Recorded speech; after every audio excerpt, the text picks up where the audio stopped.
I do have a look. It's undeniable, yeah. Pat Rothfuss looks and sounds the part of a best-selling fantasy author.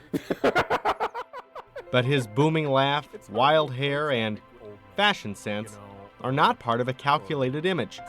In fact, his editor had to make sure he didn't clean up too much before his first meeting with his publisher. And she goes, oh no. She goes, don't do that. She goes, you're a fantasy author. People expect you to look a little bit wild. And I'm like, really? Okay. The first 2 books of his King Killer Chronicle have sold more than 500,000 copies in the U.S. and overseas. That's Finnish. That's Polish. These are French. These are in the UK.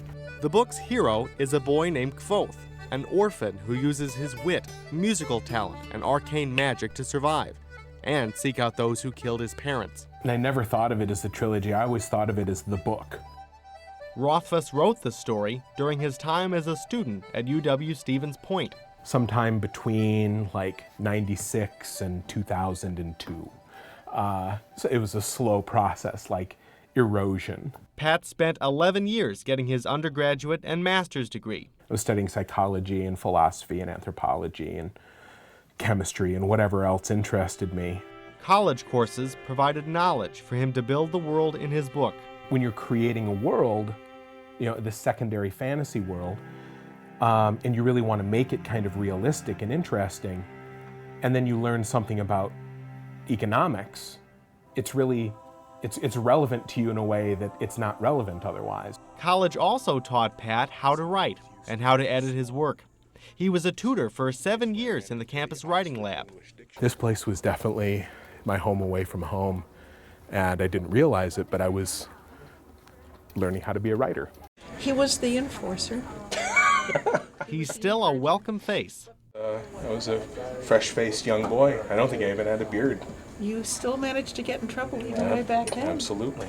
And another home on campus was the student newspaper, where Pat wrote a humor column. He remembers sleeping on the couch when writing overnight. I was writing part of book 2, actually. I remember writing it right here when I was supposed to be doing something else. I was monopolizing one of their few computers because I didn't have one of my own. It would be easy to assume Pat's novels are simply fantasy versions of his time in college.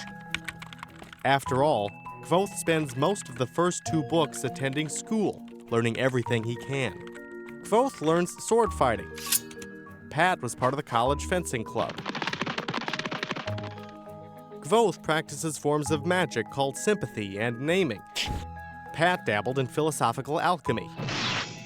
It's an understandable thing for people to think, but it's really not true, at least in my case. Pat says while his experiences influenced his writing, the books are not wish fulfillment. The truth is, a lot of times I'll find myself acting or talking in such a way that afterwards it reminds me of one of my characters. One example is charity.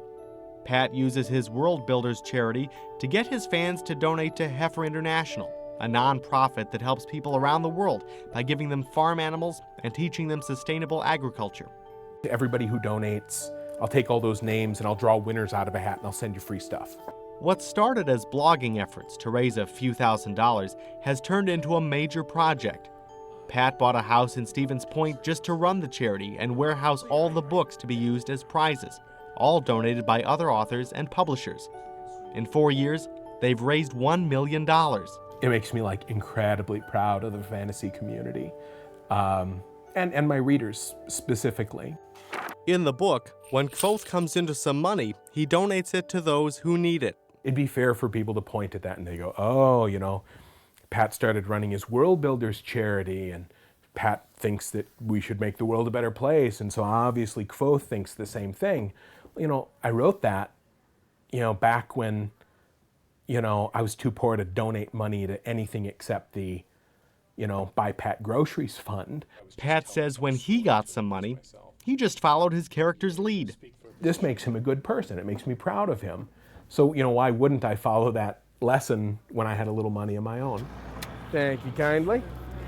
the lessons continue for Pat. He purchased a rundown greenhouse in downtown Stevens Point. A local nonprofit called Central Rivers Farm Shed will use the space to promote the local food economy. Hopefully the local farmers market will be able to use it. The local co-ops will use it as a drop point for their food. While it's not always a direct line from Patrick's life to his writing, it's clear he wouldn't be able to do this if it weren't for the book's success. So I have very simple tastes, and I'm obviously not spending all the money on clothes and haircuts. So, you know, what else am I going to do other than help out some people that need it?